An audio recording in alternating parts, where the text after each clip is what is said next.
Well, here we go. Another edition of Racing Back. And we're following what we did last week, the forgotten classes. Last week it was 50s, 125, 250s, and 350s.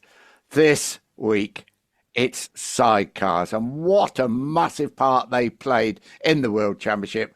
And our guest today, he played such an enormous part. Steve Webster, MBE, 6 World Sidecar Championships, 4 World Cups, 62 World Championship race winnings, 82 pole positions. Steve, I can think of nobody better to talk about the sidecars. Welcome to the programme. Thank you very much, lads. Cheers. I didn't realise I'd been that busy. Wow. Yeah, you were a busy boy. And the number that leaps out at me from all that was the 82 pole positions.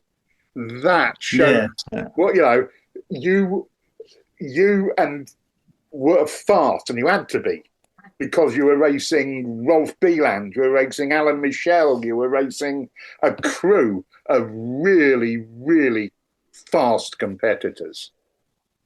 Yeah, when I look back, when it's sort of like the end of the 80s and through the 90s, we didn't know at the time, but that for the sidecars, that was the sort of the golden years, I think, when we was in with the in with the Grand Prix with the 500 boys and 250s. Remember sort of being able to get a good place in the paddock, and then we could then watch Stu and Schwartz, all them lads go down on the 500s, and then quickly get on our sidecars and go around and have a spin round. I've got one picture in my head of Donington Park on a Saturday afternoon, packed in beautiful sunshine, and you and Rolf Bieland going at it for pole position. And of course, then you had to listen to Fred Clark to find out who was, and Webster goes to pole, Bieland takes it back, dum, dum, dum.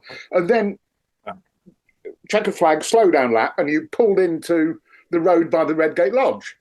And you both got off, and you and Bieland were stood there beside the sidecars. I remember got this picture of you with your arms folded, waiting for Fred to tell you who was on pole. Yeah.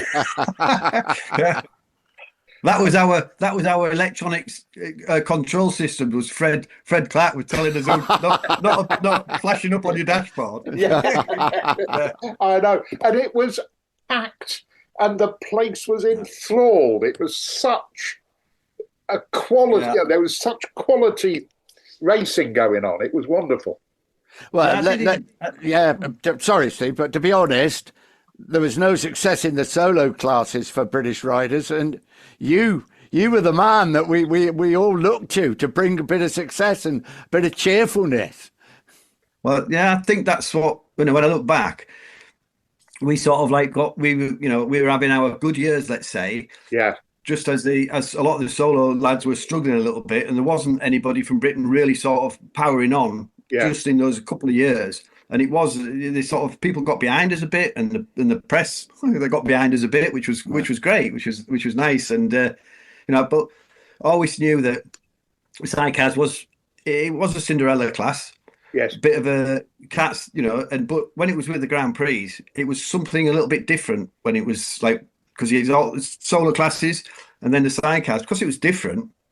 It was a good, I always thought it fitted in quite well, but obviously powers that be didn't agree. Manufacturers didn't really get involved with the sidecars, so we didn't really have anybody batting for us really on that side. And I suppose it was the same in Assen with Egbert Stroyer. The Dutch had a world champion winner to get behind, and as ever, Northern Europe was the sidecars, but Spain and Italy didn't really understand. No, I can remember once sort of like going to the grid for the start of it. I think it was at either Rama or Jerez, and people were just leaving. Yeah, we were just going to start the race, and you could just see a lines of people leaving, and you thought, but like, we were part of the show, and that was the main thing. Then when we go to Germany, England, to Holland, and to Belgium, and that, it was you were it was good. You were mainstream, And you talk about the BBC in particular. They were desperate for some success in motorcycling, and they really took you under their wing, didn't they? You were sadly they showed the 85 crash at Assen where you and Tony went off into the ditch. But I think it started the grandstand program for years, and then Sports Personality of the Year. They actually had the outfit in the studio, didn't they? Yeah, that's right. Yeah, it was good. It was actually, we sort of like went along with that role of excitement and of like they got behind us a bit, and it was nice. Yes. But we look back. I look back now, and I think how lucky I was really, because even now, a lot of the good sidecar lads who are winning, they don't seem to get that same that same sort of backing behind them from the from the BBC and the TV companies. But things have changed now, haven't they? I mean, we've all seen things change. So. Like the tail's almost wagging the dog now, I think. There were people who would certainly agree with you on that one. Yeah, I remember that Sports Personality of the Year thing when you and Tony were the feature. There was the sidecar. They took the bodywork off, talked about it. Tony demonstrated the handholds. It was a long feature in one of the most watched programs of the year. It was good. We've had it. We did get the outfit in a lot of places, and we went to a lot of shows with it. But then for me, it was my job. Yes. So in a way, it was a full-time job. And now, even if you win the World Championship, it's still very difficult now for the lads to try and make a living out of it and try to be as the job. That's so for us. It was all part of. It was a year-long thing. So it was good. You could go to the shows in the winter. Take the outfits and go places and sort of try and get more publicity and stuff, and it worked.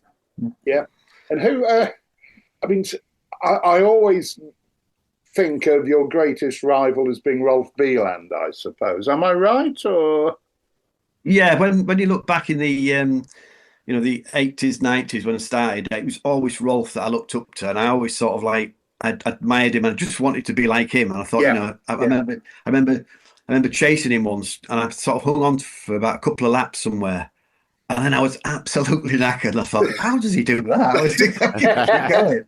And then the more I could follow him, the more I could learn from him.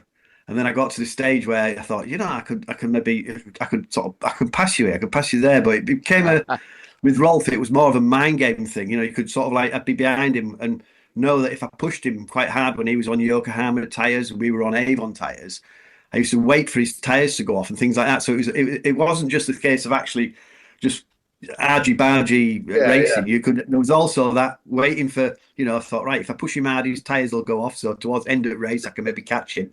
And it became that type of a battle really between us and Rolf. But we're great mates, and we were always, always good both on and off the track. And then later on in my career, it was like Klaus Kloffenbach. He was, he was. Oh yes, of course. Such a fast lad on a sidecar. I mean, when I remember sort of in the 80s when he first started, I think he was just like this little lad with long blonde hair, but he came, and I mean what he's achieved at the Isle of Man, and also at the World Championship. He's sort of he was always, let's say, the one to try and beat for pole position. It was always like a little bit of with ourselves and Klaus. It was always a bit of a battle going on there. Jörg Steinhausen, he was a fast lad. Bonoff, and then Birchall's and people like that. They're all sort of Tim Reeves. It could keep going on and on and on with all the people who on the day. And when those names, I think of as Isle of Man TT racers, because I suppose it's the one place nowadays that the sidecar class gets a proper bit of exposure. That's right. Yeah, the TT is it's probably the biggest thing now, almost for the sidecars at the moment. We've a lot of the lads when I used to race used to go to do the Isle of Man, like people like Derek Bailey and Brian Nixon and Dennis and Julia Bingham. And then there's Mick Bonnet.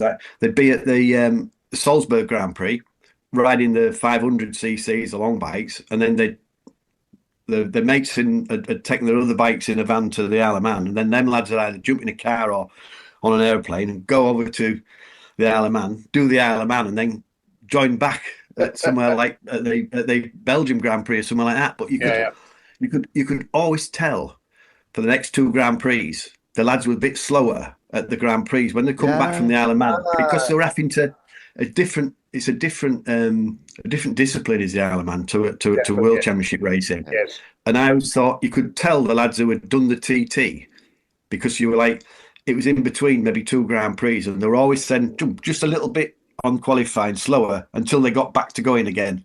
And it's just a different bikes and different, I think the Isle of Man, I mean, I only did it once, I didn't get very far, so I crashed. So yeah. But at that time, we were so busy with the World Championship and trying to get there and trying to keep it. I thought the Isle of Man would have distracted me from it. Yeah. So that was the decision. But I mean, I loved the place, Isle of Man. I loved it, and I think if I'd have gone back with the right bike, I'd have maybe carried on doing it. Maybe it might have been then losing more World Championships. You don't know. Who knows? Yeah. Julian and I were talking earlier about sidecars in different countries and around. Did you go to Laguna Seca in America once? Yeah, we did. We went there a couple of times, and what a that was such a trip, because that was the first Grand Prix, I think, of the year for the outfits ones, and luckily we'd had maybe 3 or 4 British Championship races beforehand. So we'd been out on our bike and we knew what we were doing. And we'd get to Laguna Seca, and some of the foreign lads, some of the Swiss lads and that, it was maybe they'd been for a couple of days test somewhere, and then straight to Laguna Seca. And they were still sorting the bikes out. So we could sometimes catch them on the hop a bit there, yeah. But it was a lovely track. Yeah. I loved what was the corkscrew like? What was the corkscrew like?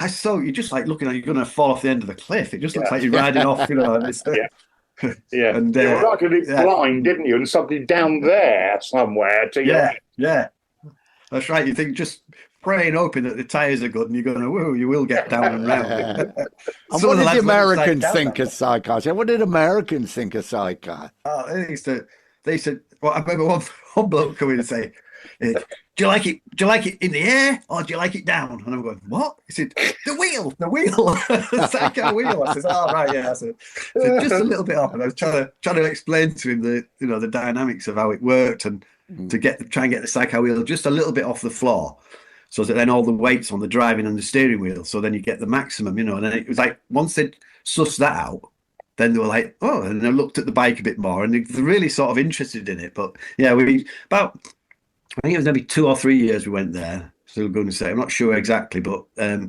did enjoy it. It was nice going there. Real treat, yeah. Absolutely, lovely part of the world and a great racetrack.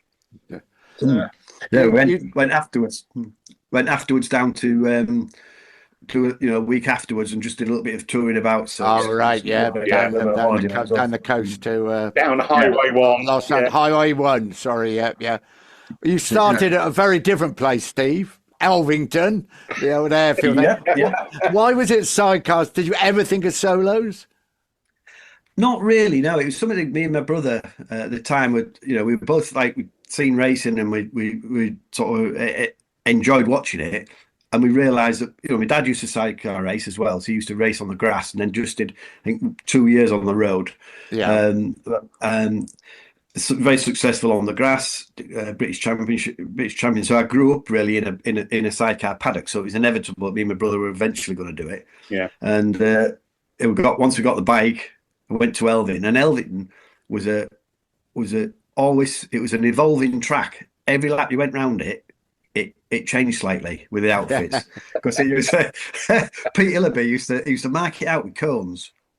And then the outfit lads would just straight line them and push cones out. So corners kept getting, and then the marshals had run out and then suddenly put them back. So the next lap you'd come, it'd be a lot tighter than it was the first lap. It was almost like you had to read what was going on. But look, yeah, good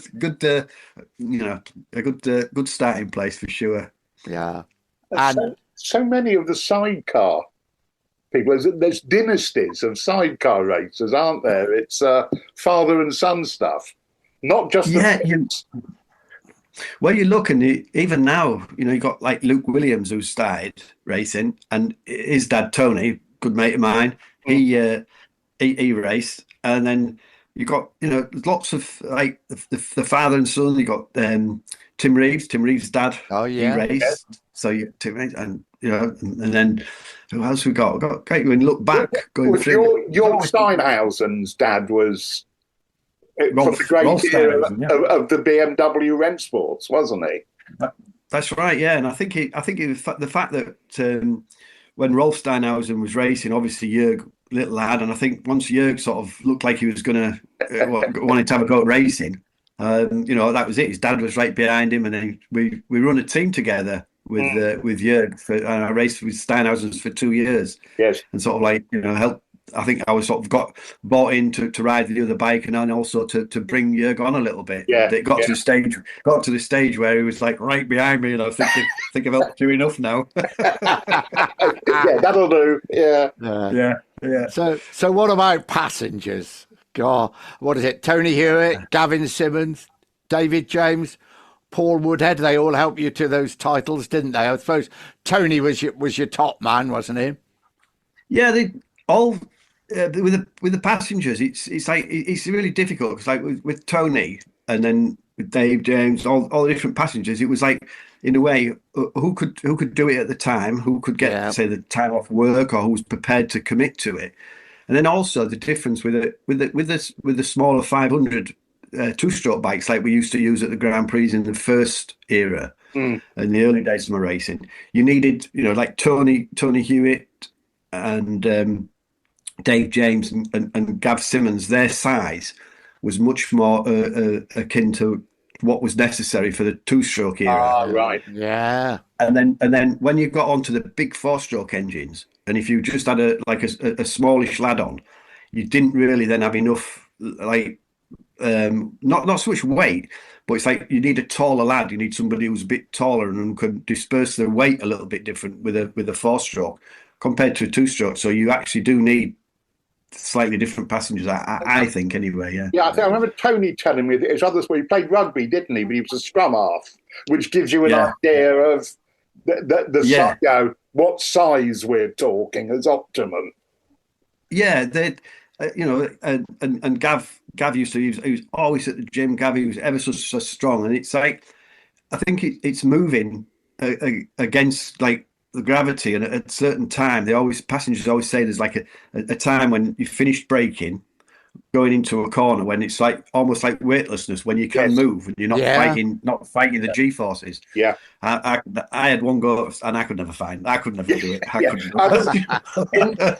Interview I did with you guys years ago, Tony said exactly that you're looking for that zero gravity moment where the forces cancel out and you can move without trying to break the laws of physics.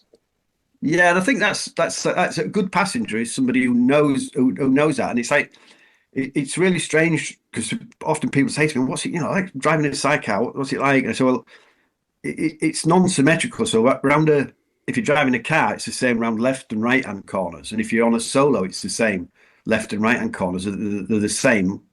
But with a sidecar, because of the wheels, it's like your right-hand corner is completely different from your left-hand corner. Yes. With the right-hand corner, the back wheel loses its grip, loses weight on it. So therefore, that's the driving wheel. So you get a lot of wheel spin, and then on the left-hand corner, all the weight transfers over to the left. So therefore, you get a lot of weight on it, and then you get a lot of drive. So it's each corner is different. And then you've got to remember you've got this bit on the side. So when you go for a gap, you've got to think that it's that side. Mr. Harris, I should tell you, we have 10 minutes left. Oh, my golly. That's going so quickly. So sidecars, they were there right at the start, and then 1949 in the World Championship. Eric Oliver winning, I think, with Dennis Jenkinson, the journalist, wasn't he? Was the passenger. Yeah. And really, it was a mode of transport then, wasn't it? A sidecar was bolted on the side of a bike and off you went with the family on holiday and what have you. Well, that's it. Yeah, when you look back, you could have a Watsonian sidecar on, and you could have the two kids in there, and your dad would be driving and your wife on the back, sort of thing, and off you go. You probably get a tent in there and everything as well. Yeah. And I think that's when it was, like you said, a form of transport. So yes, now it's it's changed. Yeah, it's not. I remember some people saying, what's sidecars like now? They imagined it with a wicker basket on, but it's not. Yeah. Certainly not. Well, no. the BMWs, when you look back at the early days, the BMWs, William, all of them lot, they had the for years, wasn't it? They had it until I think it was, I forget what year exactly it was, but then the Koenig came out, which was the boat engine. That's what Kim Newcomb, rode the solo, didn't they? So that's right. But those BMWs, the Rennsport BMWs, they're up there as one of the classic racing designs. If you like engineering, just beautiful, beautiful bits of machinery. Yeah, and I think the way that the engine was as well, with it's like low down, flat, all the weights low down, the cylinders coming out each side. So it was sort of like built almost for sidecar racing. Absolutely, really. Absolutely, yeah. It's only the shaft, because it was a shaft drive, it caused a few problems, I think. Yes, but some people then tried to do with chains and slightly different systems of drive and stuff. But yeah, the BM, and even now with the Comathis Cup, that's mostly BMs when you look at it. Doing. To see them in action on the island, my early days on the island as a fan, they were magnificent by then, and the number of Germans that came over to the Isle of Man, by thousands of them, wasn't there? Yeah. We used to pop them on top of the cars, didn't they? On top of the roof racks. They did. Yeah. I remember, who was it? Rudy Kurth. He had that present thing. He carried it around inside a Citroen estate car. One of those. Like a Batmobile, wasn't it? It was. Completely. The first time I saw the Rennsports, I went my first ever road race, Alton Park, Transatlantic Trophy, and there was a good crew of Germans over. I think Luthringhauser and Schanzer were there. And I remember my jaw hitting the floor looking at these things, both on and off the track. Who was the one with the wooden leg? Was that Luthring? Was it an Australian? There was a German sidecar racer. Yeah, but there was an Australian rider as well. Yeah. Causing, really? Yeah. But then, of course, Steve, things changed. Was it Beeland that really changed things, or were things changing before then? I think Rolf really did put like a lot of new ideas into sidecar racing and brought a lot of development. And Rolf was always one to push the boundaries, let's say, in the technology side and stuff. Yeah. And Rolf would always be the first to try new things, whatever it was really. And if ever like we got something new, also, it was what do you mean you've got carbon brake discs? Well, where have you got them? And how have you got them? And it was almost, even if maybe it hadn't have worked, it was still like, well, how come you've got them? Yeah. But it was, they must have been very different to ride than the old style sidecar machine. Suddenly, it with centre hub steering, wasn't it, and everything must be very different. Yeah, the way that they designed the steering, and then putting the engine then behind the driver, because on the early bikes you had like forks, and then the engine would be underneath you. So it was almost like a bike where you had steering head angle and fork and stuff. Then when you went onto the Formula One World Championship bikes, they moved the engine behind you. It was a longer bike. The exhaust then came between your legs forwards, and you were sat in front of the engine with a centre of steering. So therefore, it kept the wheel flatter on the floor when you were turning. So it stopped the chair lifting, and you were going onto like 10-inch wide slicks in the back and 10 in the sidecar, 10-inch wide in the sidecar, and then maybe an 8-inch front tyre.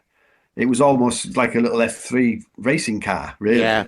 With one corner cut off. Yeah. That's right. Yeah. So it don't, as soon as they allowed that centre of steering in, that then allowed it to progress on to using car wheels and things. Whereas up until that, they'd been a bit more like a bike, let's say, and a bit more like a normal sidecar. So that was a big change in the engineering side of it all and the design. Yeah.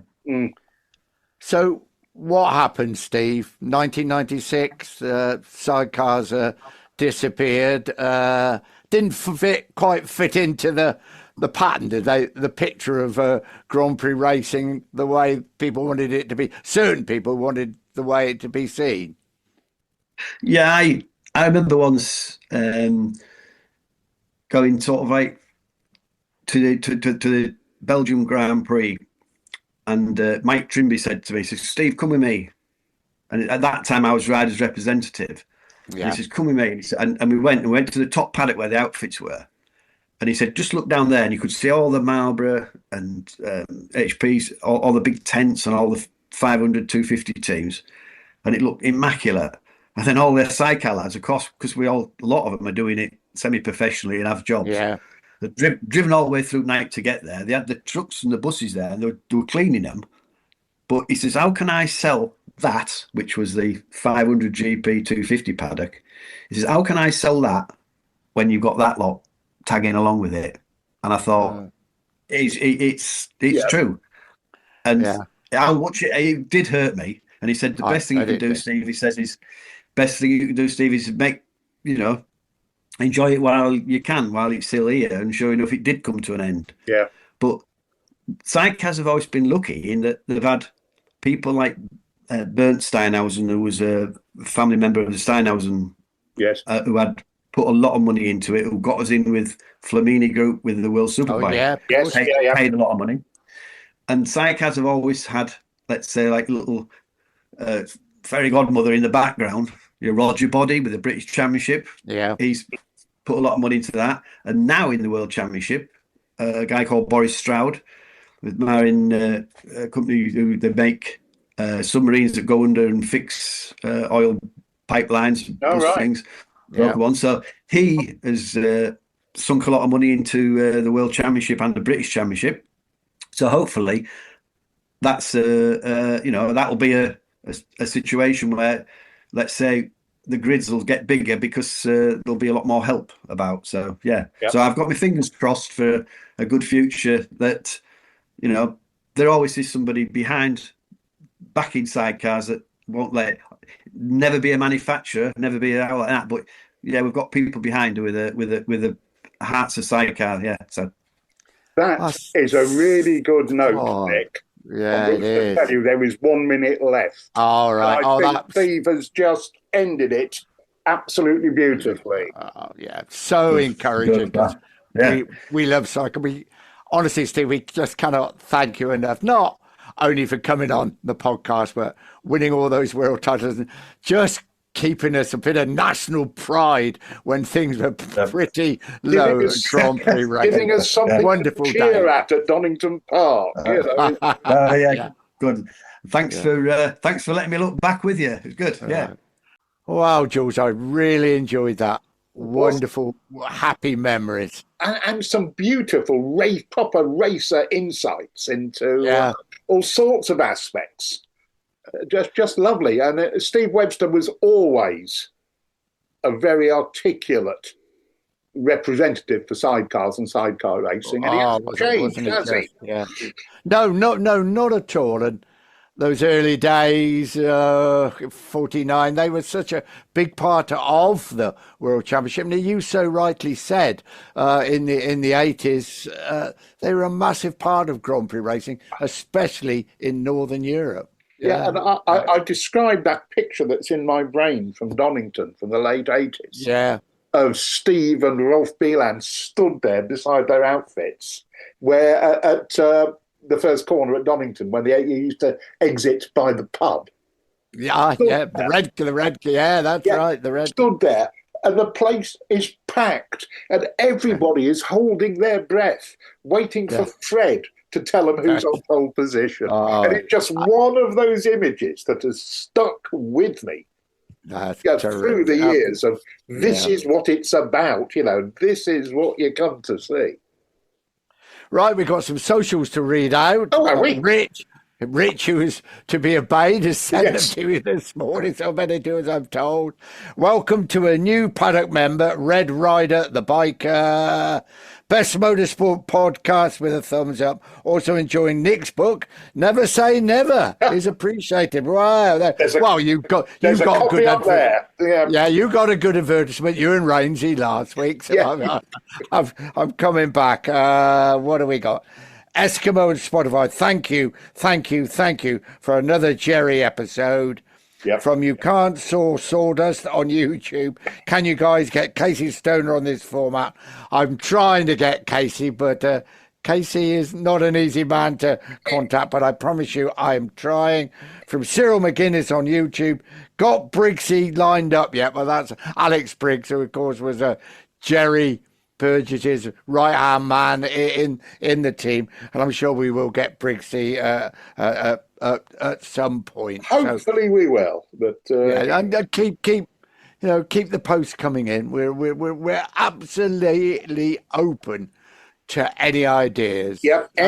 Any suggestions that you have about subject matter, people you'd like to hear from, we will try. We can't guarantee to accede to every request, but we'll have a go. Yeah. So we've had Assen World Superbikes last week, and MotoGP's back in action after a month's break because of all the problems in the Middle East, and they will be at Jerez. And anybody who hasn't been to Jerez for a MotoGP weekend, you've got to go there. It's right up there, isn't it, with the very, very tops. Yeah. And I noticed a post from one of the Spanish media this morning quoting Giacomo Agostini as saying, it's Jerez. Right, now the championship really starts. All right. Don't forget, get your tickets, motorsport tickets.com, the QR code on the screen or via the link on the show notes. And as I say, for any forms of motorsport, from Formula One, MotoGP, World Superbike, TT races near the Isle of Man, and they're coming up soon. We've got some good guests lined up about the TT races. So don't forget that. Jules, you always have a little say about Please Help Us. Oh, yes, you mentioned a new member of the Paddock Club just now, which will cost you, the price of a coffee, but you get access to the podcasts a day earlier than mere mortals. There's a chat room and, a few little fringe benefits you may think worthwhile. But in any case, you would do us a massive favour by subscribing. That's the free subscription where you just click on to be told when new podcasts are out. It helps us much more than you'd believe in terms of the algorithms finding us. Do you know, I think coffee must be cheaper in up north than it is in Oxford, because that subscription, I tell you, wouldn't buy a cup of coffee in Oxford. Yes, I might have been. I might have been bending the facts slightly. Never spoil a good story with the facts. Absolutely. Yeah. Next week, Stuart Higgs, the man who was, put the British Superbike Championship is probably renowned for being the number one non-world championship, even on 2 or 4 wheels. I mean, it is an absolute phenomenon. Yeah. And Stuart Higgs is the man that's put it there. And Stuart's joining us next week before the opening round of the championship, I think, at Oulton Park, isn't it? Park, yeah. I mean, I couldn't agree more. The preeminent national championship, as you say, in the world of motorsport. It's remarkable. Yeah, it is. And you this weekend, Stafford for you? Classic bike show at Stafford for me. Yeah. Lots of junk to, valuable collectibles to try and turn into money. We shall see. Rightio, Jules, thanks again. And I think we both say thank you very much, Steve Webster. Sidecars still going strong. Yeah, and it is worth, as we said last week, the Hall of Fame thing. Don't forget the heritage of the sport. And sidecars, okay, nowadays they are a bit of they've faded away, but they were a major part of the heritage of Grand Prix racing.